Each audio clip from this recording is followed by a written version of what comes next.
Thanksgiving is right around the corner, and we're going to make some apple cobbler, and you're going to learn, okay? I'm back with another recipe. You're going to start off with 1 stick of salted or unsalted butter. I did use 1 stick of unsalted butter for this recipe. Put it directly in the oven and let it melt with whatever pan you want to cook it in.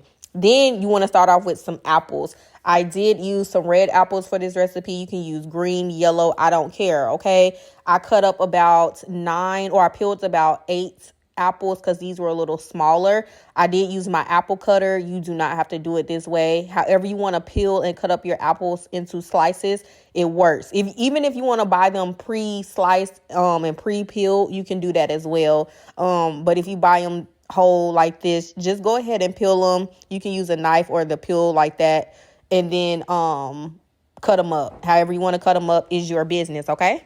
Again, for my recipe, I used about 8 apples, but depending on how many apples you want to use is totally up to you, okay? Y'all know as soon as apples hit the air, they turn brown. So to prevent as much browning as you can, you want to put them into a large bowl of cold water and squeeze 1 lemon, okay? Or if you got lemon juice, squeeze it on top of it. This helps to prevent the browning. Some of my slices I felt like were a little too thick, so I just thinned them out by cutting them in half. That's it, and that's all. Then you want to drain that water off of them. Y'all see how clean my apples look? Trigger warning, clean off your apples, okay? Then you want to add in a half a cup of brown sugar, a half a cup of white granulated sugar or white sugar, 1 tablespoon of cinnamon, or just sprinkle some cinnamon, and 1 tablespoon of almond extract. You can use vanilla extract as well. I just wanted to add in almond extract because that's what I had. And then a pinch of salt, just like a little pinch.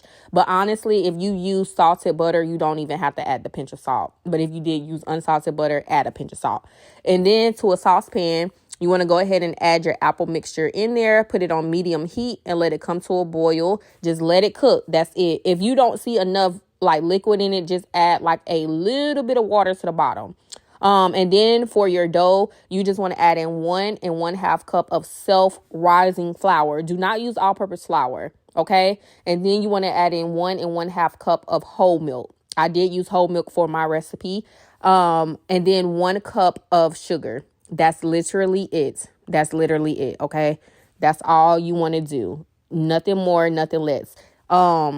And then you want to mix it up with a whisk or an automatic one until it becomes like a pancake-like consistency, just like that. Yep. And then I forgot to add in a little bit of nutmeg. If you want to add that in while your apples are coming to a boil, you can do that as well. Or you can opt to not use nutmeg. It's totally up to you. But if you do, just sprinkle in some. There's no measurements on that. Just sprinkle in a little bit. By this time, your butter mixture should be melted. Your butter should be melted. Remove it directly from the oven. It doesn't matter that it's still hot. You want to go in and pour your dough. Pour your dough directly on there. Do not mix anything together. It's going to be super hard, but do not mix it. Okay, y'all? Then once you add in your dough, you want to add in your apples and sprinkle some cinnamon and brown sugar on top. That's literally it, and that's optional too. Put it in the oven on 350 degrees for 55 minutes to 1 hour, depending on your oven. You want to watch it, and it should come out looking just like this. Y'all, what I tell you, it was easy. Apple cobbler. This is one of the best apple cobbler recipes you're going to see here, okay? Yeah, happy Thanksgiving. Go make this. And of course, I put some vanilla ice cream on top because duh. Y'all would do it with peach cobbler. Why not do it with apple cobbler? Same thing. I sprinkled a little bit of cinnamon on top, make it cute, little razzle dazzle, and it came out just like this, y'all. It was so delicious. If you are in charge of desserts or you want to make this over the holidays, try this recipe out. It's super quick, super easy. Apple cobbler. If y'all try this out, let me know. Bye.